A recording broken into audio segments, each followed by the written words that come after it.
اور پھر دکان کھول کر بیٹھ جاتے۔ انہیں ڈھاکہ جانے کا وقت ہی نہیں مل رہا تھا۔ بڑے دنوں بعد وہ گھر سے نکل کر پلیا پر آ بیٹھا۔ وقار النساء نے اسے باہر جاتے دیکھا تھا لیکن منع نہیں کیا تھا۔ اتنے دنوں سے وہ بالکل چپ تھا اور کسی سے بات نہیں کر رہا تھا۔ وقار النساء کا دل اس کے لیے گداس ہو رہا تھا۔ جلدی آ جانا ابا جان کے آنے سے پہلے۔ اس نے دروازے کے پاس جا کر اسے تاکید کی تھی لیکن وہ کوئی جواب دیے بنا یہاں آ کر بیٹھ گیا تھا اور کنکر اٹھا اٹھا کر نالے میں پھینک رہا تھا۔ جب اس نے سر جیمز کو دیکھا، وہ سر جھکائے پگ ڈنڈی پر چل رہے تھے۔ انہیں دیکھ کر اس کا دل بھر آیا لیکن سر جیمز نے اس کی طرف دیکھا نہیں۔ وہ سر جھکائے گرجے کی طرف جا رہے تھے۔ وہ تقریباً بھاگتا ہوا ان کے پاس آیا۔ Good morning, good morning. وہ رک کر اسے دیکھنے لگے۔ تم اتنے دنوں سے کہاں تھے؟ جان تمہیں یاد کر رہا تھا۔ جان؟ مگر وہ تو شملہ چلا گیا تھا پڑھنے۔ وہ واپس آ گیا ہے۔ اسے وہاں جانے کے چند دن بعد پھر بخار ہو گیا تھا۔ سر جیمز اسے پریشان سے لگے۔ کیا وہ زیادہ بیمار ہو گیا ہے؟ ہاں شاید۔ ہم کل کلکتہ جا رہے ہیں۔ میں اسے ڈاکٹر رنداوا کو دکھاؤں گا۔ پھر کب واپس آئیں گے؟ شاید ہم واپس نہیں آئیں گے۔ جان ٹھیک ہو گیا تو ہم وہاں سے ہی انگلینڈ چلے جائیں گے۔ برِ صغیر کے حالات بدل رہے ہیں۔ چند ماہ تک برِ صغیر کا اعلان ہو جائے شاید۔ اس کے چہرے پر مایوسی چھا گئی۔ تم جان سے ملنا چاہتے ہو تو مل آؤ، وہ تم سے مل کر خوش ہوگا۔ میں بھی جارج پادری کے حوالے کر کے گھر آ رہا ہوں۔ سر، اگر میں عیسائی بننا چاہتا ہوں تو؟ وہ ٹھٹک کر حیرت سے اسے دیکھنے لگے۔ تم گرجے میں آ جاؤ، میں تمہیں پادری صاحب سے ملوا دیتا ہوں۔ وہ تمہاری پڑھائی کا انتظام بھی کر دیں گے۔ میں انہیں سمجھا دوں گا سب۔ لیکن عیسائی بننے کے بعد پھر میں گھر میں تو نہیں رہ سکتا۔ ابا جان نے اس روز بھی مجھے بہت مارا ہے۔ وہ انہیں ساری تفصیل بتانے لگا۔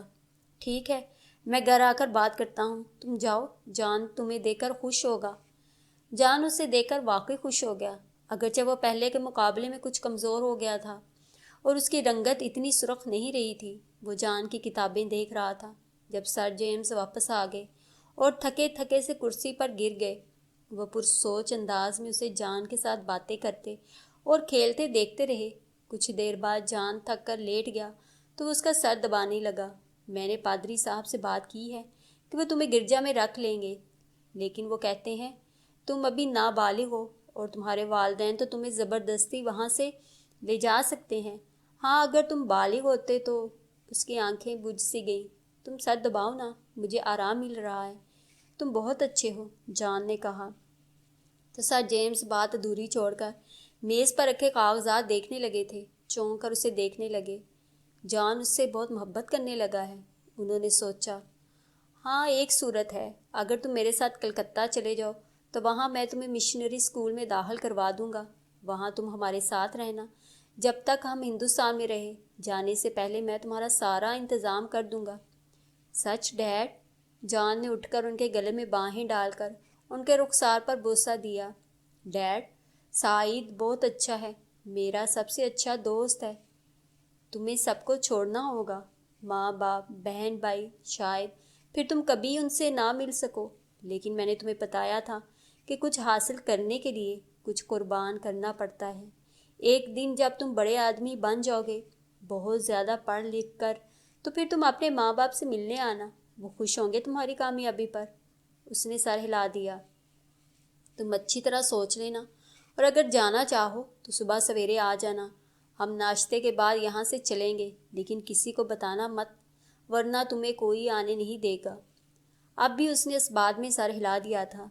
رات وہ بہت بے چین رہا تھا، اسے بہت رونا آ رہا تھا۔ بار بار اس نے سوچا کہ وہ نہ جائے۔ آخر اتنے بہت سارے لوگ تعلیم حاصل نہیں کر پاتے، انہیں بھی پڑھنے کا شوق ہوتا ہے، لیکن وہ اپنا مذہب نہیں چھوڑتے۔ وقار النساء نے اسے کروٹیں بدلتے دیکھا تو اپنی چارپائی سے اٹھ کر اس کے قریب آ کر آہستہ سے آواز دی، سعید، کیا تمہیں کہیں درد ہو رہا ہے؟ دبا دوں؟ لیکن وہ یوں ہی کروٹ بدلے آنکھیں بند کیے لیٹا رہا۔ اسے لگا تھا اگر اس نے مڑ کر وقار النساء کو دیکھا تو رو پڑے گا۔ وقار النساء کچھ دیر اندھیرے میں اس کی چارپائی کے پاس کھڑی رہی، پھر واپس اپنی چارپائی پر جا کر لیٹ گئی۔ اس کی بند آنکھوں سے گرم گرم آنسو نکل کر اس کے رخساروں کو بھگونے لگے۔ وہ اپنے سب بہن بھائیوں سے بہت محبت کرتا تھا، پھر بھی یہ کیسی خواہش تھی جو ہر جذبے پر حاوی ہو رہی تھی؟ پھر جانے کب وہ روتے روتے سو گیا۔ صبح مولوی عبدالحق نے اسے جگایا تو اس نے آنکھیں کھول کر انہیں دیکھا۔ اس کی آنکھیں سرخ ہو رہی تھیں۔ میری طبیعت ٹھیک نہیں ہے۔ مولوی عبدالحق نے اس کی پیشانی پر ہاتھ رکھا جو تپ رہی تھی۔ اوہ، تمہیں تو بخار لگتا ہے۔ ٹھیک ہے، گھر میں ہی نماز پڑھ لینا، میں واپسی پر تمہارے لیے حکیم صاحب سے دوا لیتا ہوں گا۔ ان کے لہجے میں ہمیشہ جیسی شفقت اور پیار تھا۔ اس کا جی چاہا وہ اٹھ کر باپ سے لپٹ جائے اور خوب اچھی طرح سے گلے ملے، لیکن اس نے آنکھیں بند کر لیں۔ مولوی عبدالحق آہستہ سے دروازے کی کنڈی کھول کر باہر نکل گئے۔ کچھ دیر بعد ہاجرہ اٹھیں اور باہر اینٹوں پر رکھے ڈرم کے پاس بیٹھ کر انہوں نے وضو کیا۔ وہ آنکھیں بند کیے، ان کے چلنے کی آہٹ محسوس کر رہا تھا۔ پھر وہ کمرے میں آئیں، ساڑی کے پلو سے منہ ہاتھ پونچھا اور دری کی جائے نماز اٹھا کر چھوٹے کمرے میں چلی گئی۔ اس نے ذرا سی آنکھیں کھول کر خاموش تباہ ماں کو دیکھا جو بہت کم بولتی تھی، بس خاموشی سے کام کرتی رہتی۔ آج تک انہوں نے کسی بچے کو نہ ڈانٹا تھا۔ ان کے جانے کے بعد وہ اٹھا۔ ملگجے اندھیرے میں اس نے سوئے ہوئے بہن بھائی کو دیکھا۔ سب سے چھوٹے بھائی کی پیشانی پر بکھرے بالوں کو ہاتھوں سے پیچھے کیا اور جھک کر اس کی پیشانی پر ہونٹ رکھ دیے۔ وہ تھوڑا سا کسمسایا تو وہ گھبرا کر باہر نکل آیا۔ تھوڑی دیر بعد وہ ڈرم کی ٹونٹی کھولے وضو کر رہا تھا۔ پھر وہیں باہر ہی اس نے چٹائی پر نماز پڑھی، شاید آخری بار۔ اس کا دل بھر آیا۔ ہاجرہ نے نماز پڑھ لی تھی اور اندر سے اس کے قرآن پڑھنے کی آواز آ رہی تھی۔ وہ ایک لمحہ صحن میں کھڑا رہا۔ دل چاہا ایک بار سب کو دیکھ لے، ماں کو، بہنوں کو اور بھائیوں کو، لیکن ابھی سب جاگ جائیں گے۔ اور پھر وہ تیزی سے طاق کی طرف بڑھا جہاں رات ہی اس نے اپنا بستہ رکھا تھا۔ اس میں اس کی کتابوں کے علاوہ ایک سیپی جو کاجل نے اسے دی تھی اور ٹوٹی ہوئی چوڑیوں کو پگھلا کر ایک بار اس نے عبدالرب نے ایک زنجیر بنائی تھی، وہ تھی، اور ایک جوڑا کپڑوں کا تھا اور ایک چھوٹا سا بٹوا جس میں اس نے مختلف اخباروں سے تصویریں کاٹ کاٹ کر جمع کی ہوئی تھیں۔ اس نے بستہ اٹھایا اور دروازہ کھول کر باہر نکل آیا۔ ڈیڈ، آپ یہاں اچانک کیسے آ گئے؟ ہنری نے اپنا ایک بازو ان کی کمر کے گرد حمائل کر کے اپنا رخسار ان کے رخسار سے مس کیا۔ وہ بہت حیران اور خوش نظر آ رہا تھا۔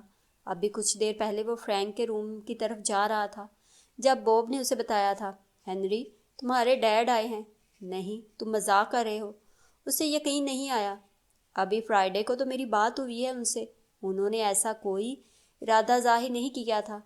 ریلی ہنری، یہ مذاق نہیں ہے، میں ابھی وزٹر روم میں ان سے مل کر آیا ہوں۔ تب وہ تقریباً بھاگتا ہوا وزٹر روم میں آیا تھا۔ آپ کیسے آ گئے اچانک؟ آپ نے بتایا تک نہیں۔ میں تمہیں بہت مس کر رہا تھا۔ وہ اس کی طرف دیکھ کر مسکرائے۔ تم کرسمس پر بھی نہیں آئے، کیا تم اتنے بوڑھے باپ کو بھول گئے ہو؟ او نو ڈیڈ، اس نے سر جھکا لیا۔ اس کی 29 سالہ زندگی میں پہلی بار ایسا ہوا تھا کہ وہ کرسمس پر لانگ ایٹن نہیں گیا تھا، ورنہ وہ جہاں کہیں بھی ہوتا کرسمس کا دن ان کے ساتھ ہی گزارتا تھا۔ وہ بے حد اداس تھا اور اپنی وجہ سے ان کو بھی اداس نہیں کرنا چاہتا تھا۔ کرسمس کا سارا دن اس نے اپنے کمرے میں لیٹ کر سگریٹ پیتے یا سوتے ہوئے گزارا تھا۔ حالانکہ میں نے تم سے کہا تھا اس کرسمس پر سب دوستوں کو اپنے ہاں انوائٹ کر لو، میں سب کی ٹکٹ بھجوا دوں گا۔ آپ کو سکون کی ضرورت تھی ڈیڈ، اور اتنی گرینڈ پارٹی گھر پر ہونے سے آپ کی طبیعت خراب بھی ہو سکتی تھی۔ اور پھر جس کے لیے آپ نے پارٹی ارینج کرنے کا کہا تھا وہ تو کرسمس سے 2 دن پہلے ہی اپنے بھائی کے ساتھ چلی گئی۔ وہ بہت اداس اور دل شکستہ لگ رہا تھا۔ جان رابرٹ نے بغور اسے دیکھا۔ کیا تم نے اس سے وہ سب کچھ کہہ دیا ہے جو تم کہنا چاہتے تھے؟ نو۔ اس نے گہری سانس لی۔ اس کی ضرورت نہیں رہی تھی۔ سوزن نے مجھے بتایا ہے کہ اس کی شادی ہو چکی ہے اپنے کزن سے جو امریکہ میں ہے، لیکن وہ ابھی اپنے کزن کے ساتھ گئی نہیں ہے۔ مسلمانوں میں نکاح ہوتا ہے نا، وہ ہو گیا ہے۔ اس کی آنکھوں کی اداسی گہری ہو گئی۔ انہوں نے محسوس کیا کہ وہ پہلے کے مقابلے میں کچھ کمزور اور سنجیدہ لگ رہا تھا۔ ڈیڈ، اکثر مسلمانوں کے ہاں بھی تو شادیاں ختم ہو جاتی ہیں، تو کیا نکاح نہیں ٹوٹ سکتا؟ اس نے کسی امید کا سرا تھامنا چاہا، لیکن پھر اس کی آنکھوں میں مایوسی چھا گئی۔ لیکن سوزن کہتی ہے یہ ناممکن ہے۔ یہ ممکن ہے، مجھے اس سے بات نہیں کرنی چاہیے۔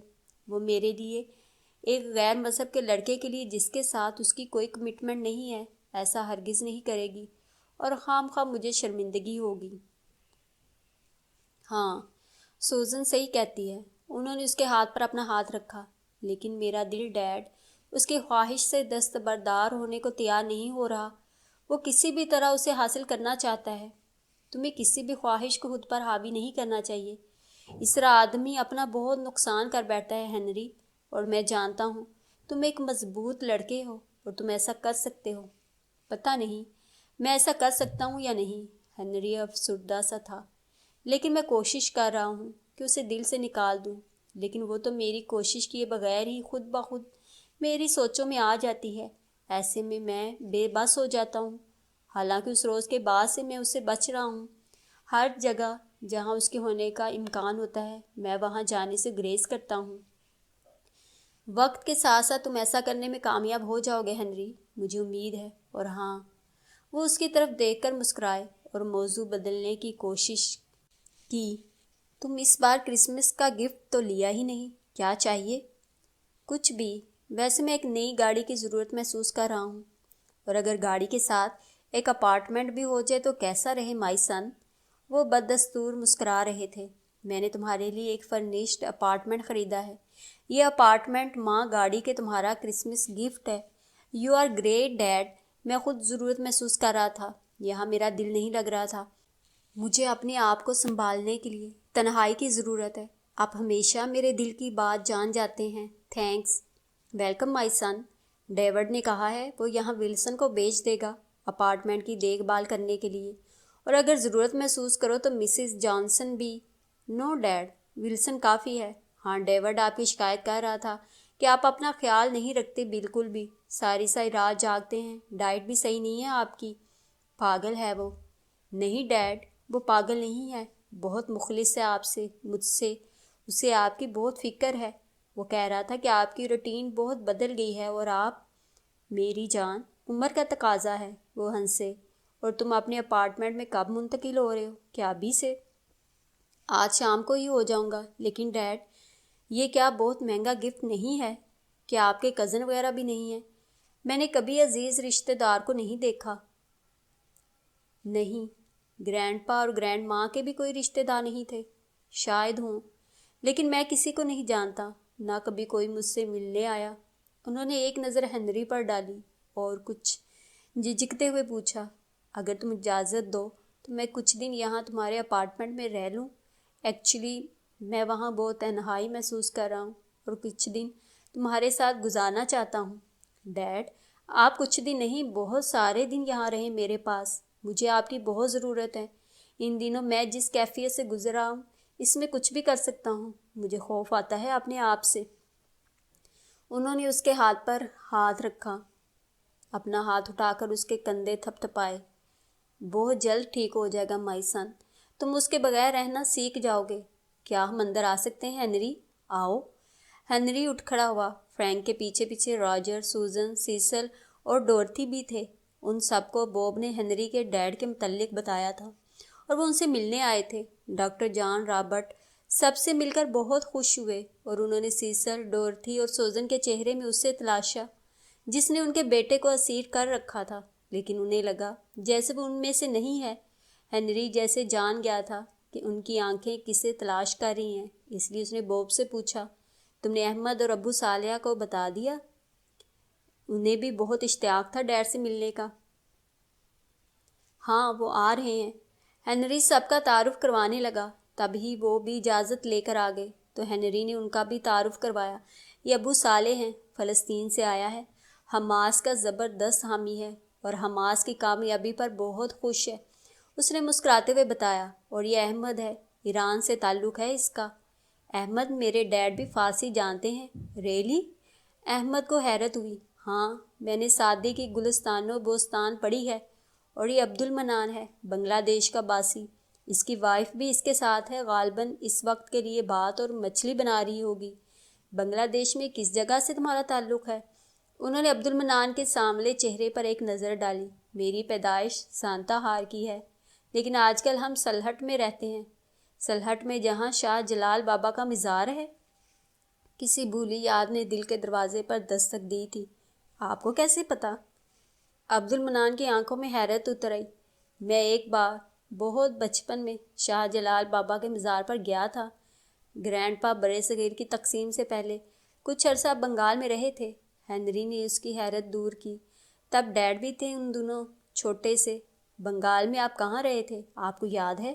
عبد المنان کی آنکھوں میں دلچسپی نظر آئی۔ ہم 1946 میں سانتا ہار میں تھے۔ دل کی دھڑکن یکدم تیز ہو گئی۔ وہ بہت خوبصورت علاقہ تھا، مجھے سب یاد ہے۔ تب میری عمر 12-13 سال تھی۔ اب کیسا ہے وہ؟ کیا اب بھی وہاں چاروں طرف دھان کے کھیت ہیں اور مشرقی سمت چائے کے باغات؟ عبد المنان خاموشی سے انہیں دیکھ رہا تھا۔ تم نے اتنا خوبصورت علاقہ کیوں چھوڑا؟ عبد المنان کی دکھتی رگ پر ہاتھ آ پڑا تھا۔ اس کے چہرے پر کرب پھیل گیا۔ میں تب چند ماہ کا ہی تھا جب میرے والد نے سانتا ہار چھوڑا۔ انہوں نے بتایا تھا مجھے، سانتا ہار میں سوائے 2-3 گھرانوں کے سب اردو دان تھے، اور جب 23 مارچ 1947 کے بعد ایک شب عوامی لیگ نے سانتا ہار کے پورے شہر کو موت کی نیند سلا دیا، ایک گھرانہ بھی نہیں بچا تھا سوائے 3 بنگالی گھرانوں کے۔ سانتا ہار ویران ہوا تو میرے والد نے سانتا ہار چھوڑ دیا اور سلہٹ میں آباد ہو گئے۔ اور ان گھرانوں میں سدید بابو کا گھرانہ بھی ہوگا۔ ان کا دل چاہا وہ عبد المنان سے پوچھے، وہاں سانتا ہار میں ایک مولوی عبدالحق بھی رہتے تھے، کیا وہ بھی مارے گئے؟ وہ تو بنگالی نہ تھے، وہ تو کشمیر سے آ کر وہاں آباد ہوئے تھے۔ کیا اس کے گھر کا بھی کوئی فرد نہیں بچا تھا؟ کیا پتہ وہ لوگ وہاں سے کہیں اور چلے گئے ہوں۔ 25 برس کا عرصہ کم تو نہیں ہوتا، لیکن 25 برس پہلے تو مولوی عبدالحق کا گھرانہ وہاں ہی آباد تھا، اور ان کے گھر کے بالکل ساتھ سدید بابو کا گھر تھا جو بنگالی تھے۔ کیا کوئی ایک گھرانہ بھی نہیں بچا تھا؟ ان کا دل جیسے ڈوبنے لگا تھا۔ میرے ابا کہتے تھے ایک بھی نہیں، اور یہ صرف سانتا ہار کی بات نہیں تھی۔ جمجم پور، جمال پور، سنار پور، خالص پور، پاربتی پور، چاند پور، میمن سنگھ، کومیلا، ہر جگہ اردو بولنے والوں کی بستیاں جلا دی گئی تھیں۔ عبد المنان کی آنکھوں میں سرخی چھا گئی۔ ابھی کچھ دیر پہلے انہوں نے ہنری سے کہا تھا ان کا کوئی نہیں ہے، تو کیا وہ سچ تھا؟ کیا کوئی بھی نہیں رہا؟ اندر جیسے دل بین کرنے لگا۔ نہیں، کیا پتہ، وقار النساء، نجم النساء کی شادیاں ہوگی ہوں کہیں دوسرے شہر میں، عبد الرحمن، عبدالعزیز کہیں جا بسے ہوں، اور چھوٹے عبدالعلی، اور کیا پتہ اس کے بعد کوئی اور بھی ہو۔ انہوں نے روتے کٹلاتے دل کو تسلی دینے کی کوشش کی۔ برسوں بعد دل کے ٹانکے کھل گئے تھے، لیکن یہ آج کی بات نہیں تھی، یہ تو پچھلے چند ماہ سے ایسا ہو رہا تھا۔ سب بے تحاشا یاد آ رہے تھے، ماضی دل پر چرکے لگا رہا تھا، پچھتاوے ناگ کی طرح دل سے لپٹے اسے ڈسے جا رہے تھے۔ ہنری سب کو اپارٹمنٹ اور گاڑی کے متعلق بتا رہا تھا۔ وہ سب خوش ہو رہے تھے، اسے مبارکباد دے رہے تھے، اس پر رشک کر رہے تھے، اور ان سے بالکل بے نیاز ڈاکٹر جان رابرٹ عبد المنان کو دیکھے جا رہے تھے، اس سانولے موٹی موٹی آنکھوں والے لڑکے کو جو سانتا ہار کی ویرانی پر اداس ہو رہا تھا۔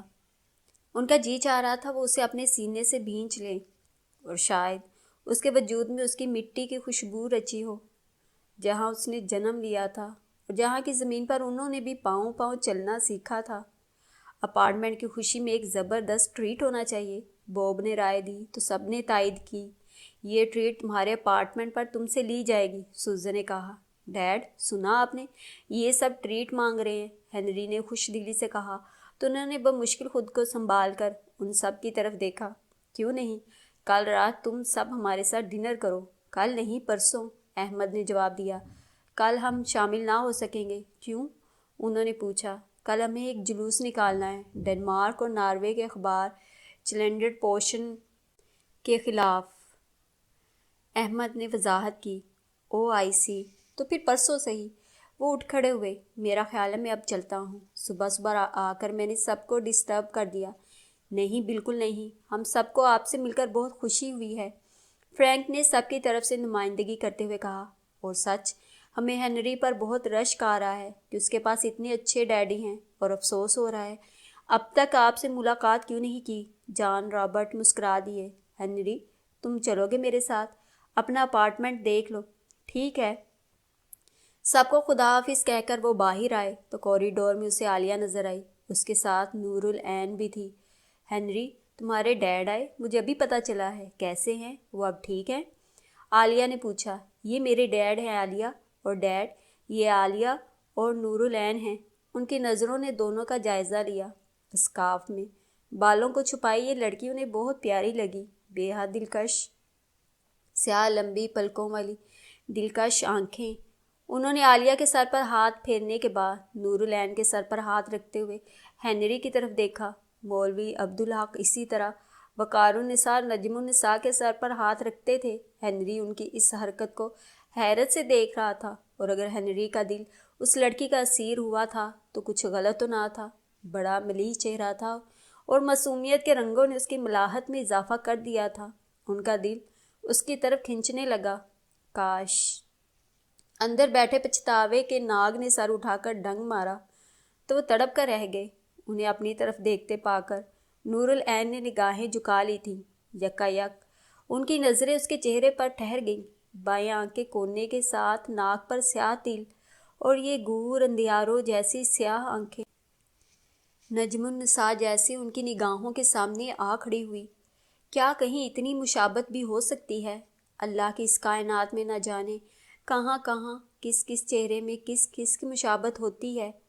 اوکے گرلز، انہوں نے گہرا سانس لیتے ہوئے نگاہیں اس کے چہرے سے ہٹا لیں۔ تم سب آنا پارٹی میں۔ کیسی پارٹی؟ عالیہ نے پوچھا تو ہنری تفصیل بتانے لگا۔ ان کی نگاہیں پھر بٹک کر اس کے چہرے پر آ ٹھہری۔ نور العین نے ہلکی سی ناگواری محسوس کرتے ہوئے ان کی طرف دیکھا تو ان کی شفاف آنکھوں میں شفقت تھی، محبت تھی اور نمی۔ یہ نگاہیں ہنری کی نگاہوں سے بالکل مختلف تھیں۔ ڈیڈ، یہ تھی نوران۔ کیسی لگی آپ کو؟ اگر اس لڑکی کا نکاح نہ ہو چکا ہوتا تو میں تم سے کہتا کہ اس کی خاطر بے شک مسلمان ہو جاؤ۔ اسلام ایک بہترین مذہب ہے۔ بے اختیار ان کے لبوں سے نکلا تھا۔ او نو ڈیڈ! ہنری نے کس قدر حیرت سے انہیں دیکھا تھا۔ وہ آج اسے کچھ بدلے بدلے اور مختلف لگ رہے تھے۔ میرا مطلب ہے وہ بہت اچھی ہے، لیکن افسوس۔ ہنری کے دل کو بھی جیسے کوئی درد چھیلنے لگا۔ وہ خاموشی سے مزید کچھ کہے بغیر ان کے ساتھ چلنے لگا۔ وہ خود کچھ کھوئے ہوئے سے گاڑی میں آ کر بیٹھ گئے تھے۔ عبدالمنان نے جن یادوں کے ٹانکے کھول دیے تھے ان سے جیسے خون رسنے لگا تھا۔ محمد سعید سر جیمز رابرٹ کے ساتھ کلکتہ آ گیا تھا۔ ڈاکٹر رندھاوا نے بتایا تھا کہ جان رابرٹ کے آنتوں میں زخم ہو گئے ہیں۔ اس نے ٹائیفائڈ کے بعد غالباً پرہیز نہیں کیا تھا۔ علاج شروع ہو گیا تھا، لیکن ڈاکٹر رندھاوا نے کوئی امید نہیں دلائی تھی۔ سر جیمز نے ڈاکٹر تہوترا، ڈاکٹر رچرڈ سے بھی رائے لی تھی۔ انہوں نے ڈاکٹر رندھاوا کے علاج کو تسلی بخش قرار دیا تھا، لیکن جان رابرٹ تندرست نہ ہو سکا اور کلکتہ آنے کے 2 ماہ بعد مر گیا۔ یہ 2 ماہ بڑے پریشانی کے تھے، مگر سر جیمز نے اسے ایک اسکول میں داخل کروا دیا تھا جو مشنری کے تحت کام کر رہا تھا، لیکن ابھی باقاعدہ چرچ میں جا کر اس نے عیسائیت قبول نہیں کی تھی۔ رات کو جب وہ بستر پر لیٹتا تو آیت الکرسی پڑھنا نہ بھولتا۔ صبح حسب عادت جلدی اٹھ کر بیٹھتا، وضو کرتا اور پھر پریشان سا ہو کر اپنے بستر پر آ کر بیٹھ جاتا۔ مرنے سے 2 دن پہلے جان نے سر جیمز سے کہا تھا، ڈیڈی، اگر میں مر جاؤں تو آپ سعید کو اپنے پاس رکھ لینا، اسے میرے سب کھلونے اور کتابیں بھی دے دینا۔ نہیں، تمہیں کچھ نہیں ہوگا ڈارلنگ، تم ٹھیک ہو جاؤ گے۔ ہم انگلینڈ جا رہے ہیں، میں تمہیں وہاں بڑے بڑے ڈاکٹروں کو دکھاؤں گا۔ ڈیڈی، وہ اداسی سے مسکرایا۔ میں نے ڈاکٹر تہوترا اور ڈاکٹر رندھاوا کی گفتگو سنی ہے۔ ماں میرے بغیر اداس ہو جائیں گی، میں انہیں یاد آؤں گا۔ سعید ہوگا تو ان کا دل بہلا رہے گا۔ پرامس کریں ڈیڈ، آپ سعید کو میرے بعد بورڈنگ میں نہیں بھجوائیں گے، مام کے پاس ہی رہنے دیں گے۔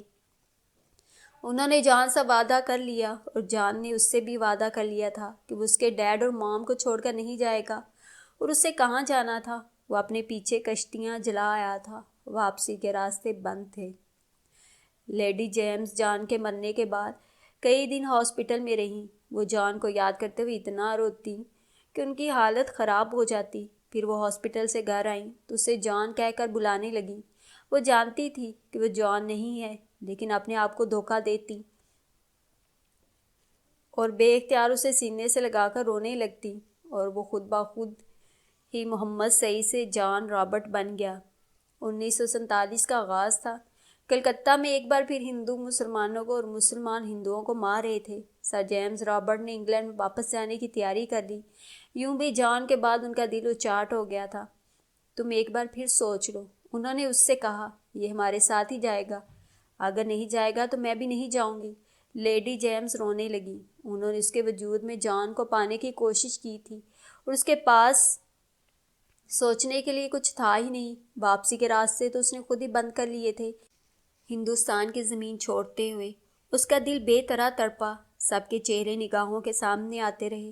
ایک بار تو جی چاہا کہ ساری خواہشاتی رسیاں توڑ کر واپس سانتا ہار چلا جائے اور ابا جی کے پاؤں میں گر کر معافی مانگ لے، توبہ کر لے، لیکن تقدیر لکھی جا چکی تھی۔ وہ سر جیمز اور لیڈی جیمز کے ساتھ انگلینڈ آ گیا۔ کوئی نہ جان سکا 10-11 سال پہلے سر جیمز کے ساتھ جانے والا 2 سالہ جان رابرٹ وہیں ہندوستان کی سرزمین پر محو خواب ہے، اور یہ جان رابرٹ کوئی اور ہے۔ اس کے بال سنہری تھے، آنکھیں بھوری بھوری سی اور رنگ سرخ و سفید۔ کسی کو کوئی فرق بھی محسوس ہوا تو اس نے یہی سوچا کہ بچے بڑے ہو کر بدل ہی جاتے ہیں۔ یوں زندگی کا ایک نیا باب شروع ہو گیا تھا۔ سر جیمز اور لیڈی جیمز نے اسے بہت محبت دی تھی، اسے بڑے اور اعلیٰ اسکولوں میں تعلیم دلوائی۔ وہ پوری زندگی میں سوائے 2-3 بار کے چرچ نہیں گیا تھا۔ لیڈی جیمز کے ساتھ بچپن میں اور پھر اپنی شادی پر اسے سکھایا گیا تھا کہ جب خوف محسوس ہو تو سینے پر سلیب بناؤ، لیکن اس کی انگلیاں سینے پر سلیب نہیں بناتی تھیں۔ اس کی بجائے اس کے لبوں پر آیت الکرسی کی آیات آتی تھیں۔ رات کو جب وہ اپنے بستر پر لیٹتا تو چاروں کل پڑھتا، آیت الکرسی پڑھ کر پھونکتا۔ وقت کے ساتھ ساتھ اس کے بے چین دل کو قرار آ گیا تھا، لیکن وہ مکمل طور پر اس معاشرے میں رہنے کے باوجود پوری طرح اس میں رچا نہیں۔ اس نے کبھی شراب نہیں پی تھی، وہ کبھی نائٹ کلبوں پر نہیں گیا تھا۔ ایک بار کرسمس کی پارٹی میں جب وہ شیمپین لینے کی بجائے اورنج جوس کا گلاس لیے ہلکی ہلکی چسکیاں لے رہا تھا تو سر جیمز اس کے کندھے پر ہاتھ مار کر ہنسے تھے۔ ان کے ہاتھ میں شیمپین تھی۔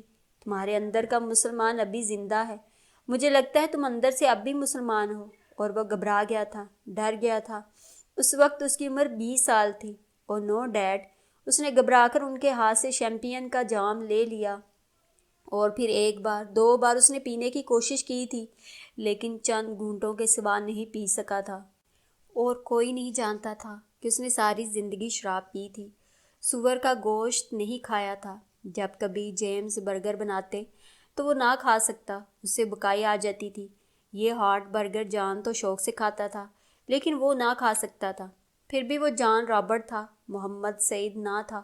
اسے وہاں ہی چھوڑ آیا تھا، سانتا ہار میں۔ وہ لاکھ چاہتا تو محمد سعید نہیں بن سکتا تھا۔ وہ مرتد تھا، گناہ گار تھا، قابل گردن زدنی تھا۔ اللہ نے اسے مولوی عبدالحق کے گھر پیدا کر کے بڑی نعمت سے نوازا تھا، اور اس نے اس نعمت کو ٹھکرا دیا تھا۔ یہی نہیں، اللہ نے اس کے سینے میں قرآن کے مقدس آیات کو محفوظ کیا تھا، لیکن قرآن کا حفظ مشکل نہیں ہے، اس کا سنبھالنا مشکل ہے۔ مولوی عبدالحق نے جیسے ان کے کانوں میں سرگوشی کی تھی اور انہوں نے قرآن کی آیات یاد کرنے کی کوشش کی، سورۃ رحمان، سورۃ یاسین، سورۃ مزمل، لیکن ذہن سلیٹ کی طرح صاف تھا، حافظے سے سب کچھ مٹ گیا تھا۔ مدت ہوئی انہوں نے رات کو آیت الکرسی پڑھنا بھی چھوڑ دیا تھا۔ وہ شاید اس دنیا کے سب سے بدقسمت، سب سے بد نصیب اور نامراد شخص تھے۔ اس دنیا میں ہی نہیں، دوسری دنیا میں بھی ان کے لیے معافی یا بخشش نہیں۔ ان کی آنکھیں جلنے لگیں اور دل میں چھریاں سی لگیں۔ ڈیڈ، ہنری نے انہیں پکارا تو وہ چونکے۔ ڈرائیور نے گاڑی ہنری کے اپارٹمنٹ کے سامنے روک دی تھی۔ یہ اپارٹمنٹ بہت خوبصورت ہے، اس کا لان بہت اچھا ہے، لوکیشن زبردست۔ تمہیں پسند آیا تو مجھے خوشی ہوگی۔ وہ خود کو سنبھالتے ہوئے گاڑی سے اتر آئے اور اب ہنری کو اپارٹمنٹ کی چابیاں دے رہے تھے۔ ہنری ان سے چابیاں لے کر لاک کھولنے لگا تو وہ مڑ کر لان کو دیکھنے لگے۔ تم سب ایسٹر کی چھٹیوں میں لانگ ایٹن ضرور آنا۔ ڈاکٹر جان رابرٹ نے ہنری کے دوستوں کو رخصت کرتے ہوئے دعوت دی۔ ہم ضرور آئیں گے، انہوں نے وعدہ کر لیا۔ سوائے نور العین کے وہ ایسٹر کی چھٹیوں میں پاکستان جانے کا ارادہ رکھتی تھی۔ ہم سب پاکستان کے لیے اور گھر کے لیے بہت اداس ہو گئے ہیں۔ میرے بابا جان اور امی جان بھی ہم سب کے بغیر اداس ہیں۔ اس لیے بھائی نے کہا ہے کہ اپریل میں پاکستان جائیں گے۔ اس نے ہنری کے ڈیڈ کو بتایا تو انہوں نے سر ہلا دیا۔ تم پھر کبھی آنا، مجھے خوشی ہوگی۔ مجھے لیگو لینڈ سر جانے کا بہت شوق ہے، وہاں کا پارک دیکھنے کا جہاں ہر چیز لہگو سے بنی ہے، سیسل نے کہا۔ اور میں نے ایک دفعہ لندن جانے کا سوچ رکھا تھا، مجھے برٹش میوزیم بھی دیکھنا تھا۔ تو ڈاکٹر جان رابرٹ مسکرائے۔ تم میرے پاس ہمارے گھر صرف ایک دن کے لیے قیام تو نہیں کرو گے؟ ساری چھٹیاں ہمارے ساتھ گزارنا، پھر ہم لندن بھی جائیں گے اور سب وہ جگہ دیکھیں گے جو دیکھنے کا تم سب کو شوق ہے۔ Oh thanks Henry, you are really very lucky. Henry نے فخر سے انہیں دیکھا۔ میرے ڈیڈ شاید دنیا کے سب سے اچھے ڈیڈ ہیں، اس میں کوئی شک نہیں۔ فرینک نے تائید کی تھی۔ ہنری کے اپارٹمنٹ پر یہ پارٹی بہت شاندار رہی تھی، سب نے انجوائے کیا تھا، لیکن احمد، ابو صالح اور عبد المنان اداس اور خاموش تھے۔ حیرت کی بات یہ تھی کہ نور العین بھی فاطمہ کے اصرار پر پارٹی میں شریک ہوئی تھی۔ اسے دیکھ کر ہنری کو حیرت بھری خوشی ہوئی تھی، اس کی آنکھیں چمکنے لگی تھیں۔ وہ اس کی بالکل بھی توقع نہیں کر رہا تھا، لیکن وہ آ گئی تھی اور اس کے اپارٹمنٹ کی قسمت جاگ اٹھی۔ اور کیا خبر، کسی روز وہ ہمیشہ کے لیے اس اپارٹمنٹ میں آ جائے۔ اس کے دل میں جھوٹی امید کا پودا اگ آیا اور اس نے تصور میں نور العین کو اپنے اپارٹمنٹ میں چلتے پھرتے کافی تیار کرتے دیکھا تو اس کے لبوں پر بڑی دلکش سی مسکراہٹ بکھر گئی۔ عبد المنان، احمد اور ابو صالح آہستہ آہستہ کل کے جلوس کی بات کر رہے تھے۔ ان کی گفتگو کا موضوع ڈنمارک اور دوسرے یورپی ملکوں کے اخباروں کے خلاف ہونے والا رد عمل تھا۔ مگر احمد، پریس تو آزاد ہوتا ہے، مجھے تمہارے لوگوں کا رد عمل سمجھ میں نہیں آتا۔ آخر کیوں وہ اس قدر شدید رد عمل کا مظاہرہ کر رہے ہیں؟ پہلے بھی غالباً اس کیلنڈر پوسٹن میں اس طرح یہ آزادی رائے نہیں ہے۔ عبد المنان ایک دم بھڑک اٹھا۔ یہ صحیح کہہ رہا ہے فرینک، کسی بھی شخص کو یہ حق نہیں پہنچتا کہ وہ دوسرے مذاہب کی برگزیدہ ہستیوں کے متعلق کوئی غلط بات کہے۔ یہ انسانی حقوق کی خلاف ورزی ہے اور کھلی شر پسندی ہے، ڈاکٹر جان رابرٹ نے نرمی سے کہا۔ تو ہنری کچھ کہتے کہتے خاموش ہو گیا۔ عبد المنان نے ممنون نظروں سے انہیں دیکھا۔ سر، ہمارے دل خون کے آنسو رو رہے ہیں، ہماری برداشت سے باہر ہے یہ۔ کاش میں آپ کو اپنا دل چیر کے دکھا سکتا، وہاں کیسا لاؤ بھڑک رہا ہے، کیسی آگ لگی ہے۔ سر، میرے اختیار میں ہوتا تو میں ان کی گردنیں تن سے جدا کر دیتا، تب شاید یہ بھڑکتی آگ مدھم ہو جاتی۔ عبد المنان کا سانولا رنگ حسب معمول سرخ ہو کر سیاہ پڑ گیا۔ صرف اتنی سی بات پر تم مسلمان اتنے جذباتی ہو رہے ہو؟ فرینک کی آنکھوں میں اس کے لیے حقارت تھی۔ اتنی سی بات؟ عبد المنان مزید بڑکا، اس کی آنکھوں سے شعلے نکلنے لگے تھے۔ تمہارے لیے یہ اتنی سی بات ہوگی فرینک؟ تم تو خود پیغمبر حضرت عیسیٰ علیہ السلام کی فلمیں بناتے ہو، لیکن ہمارے لیے یہ اتنی سی بات نہیں ہے۔ ہمارے ہاں پیغمبر کی بے ادبی کرنے والے کی سزا موت ہے۔ کول ڈاؤن عبد المنان۔ احمد نے اس کے کندھے پر ہاتھ رکھا۔ ہم یہاں ہنری کی پارٹی میں آئے ہیں اور یہاں جتنے بھی لوگ ہیں وہ اس کے قصوروار نہیں ہیں۔ میں جانتا ہوں، میں صرف اپنا موقف واضح کر رہا ہوں۔ عبد المنان نے نگاہیں جھکا لی۔ ڈاکٹر جان رابرٹ خاموش بیٹھے تھے، کوئی ان کے دل پر ضربیں لگا رہا تھا۔ ایک ضرب، دوسری ضرب، تیسری ضرب۔ بھولی بصری سورۃ الاحزاب کی یہ آیت دل کی تختی پر یکدم نمودار ہوئی تھی۔ بے شک جو لوگ اللہ تعالیٰ اور اس کے رسول صلی اللہ علیہ وآلہ وسلم کو ایذا دیتے ہیں، اللہ تعالیٰ ان پر دنیا و آخرت میں لعنت کرتا ہے اور ان کے لیے ذلیل کرنے والا عذاب تیار کر رکھا ہے۔ دل پر مسلسل ضربیں لگ رہی تھیں اور ہر ضرب سے پیشانی پر پسینے کے قطرے نمودار ہوتے، جسے دائیں ہاتھ کی پشت سے صاف کرتے ہوئے بایاں ہاتھ سینے پر عین دل کی جگہ رکھے وہ ازحد بے چین سے بیٹھے تھے۔ جب مولوی عبدالحق انہیں سورۃ الاحزاب کا سبق دے رہے تھے تو انہوں نے اس آیت کا ترجمہ کیا تھا۔ ان کے چہرے پر دبا دبا سا جوش تھا۔ یہ 1929 کی بات ہے، میں تب 17-18 سال کا تھا۔ 1923 میں راج پال کی کتاب چمپا بتی چھپ چکی تھی، گھر میں اکثر اس کا ذکر ہوتا تھا۔ ملک میں جلسے جلوس نکلتے رہتے تھے، مسلمان غصے میں تھے اور میں چپکے سے گھر سے نکلا تھا۔ میں نے سوچا تھا میں راج پال کو قتل کر کے ہی آؤں گا۔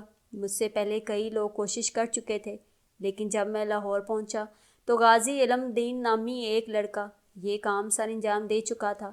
میں اس سے ملنے جیل گیا، اس کے ہاتھوں کو چوما، اسے مبارکباد دی۔ محمد سعید یہ شمع رسول صلی اللہ علیہ وآلہ وسلم کے پروانے ہیں، ان کے لیے جنت میں محل ہے۔ اور صرف غازی علم دین کی بات نہیں ہے، یہ سلسلہ تو زمانہ رسالت صلی اللہ علیہ وآلہ وسلم سے جاری ہے۔ یہ ابو رافع کے قتل سے شروع ہوتا ہے، جسے عبداللہ بن عتیق رضی اللہ تعالیٰ عنہ نے قلعہ خیبر میں مارا تھا۔ ابو رافع اور کعب بن اشرف سے لے کر راج پال تک سب کے لیے دردناک عذاب ہے۔ محمد سعید، ان کے کانوں میں آواز گونج رہی تھی، آپ کی طبیعت تو ٹھیک ہے نا ڈیڈ؟ ہنری نے انہیں ماتھے سے پسینہ پونچھتے ہوئے دیکھا تو اٹھ کر قریب چلا آیا۔ یس، انہوں نے مسکرانے کی کوشش کی تھی،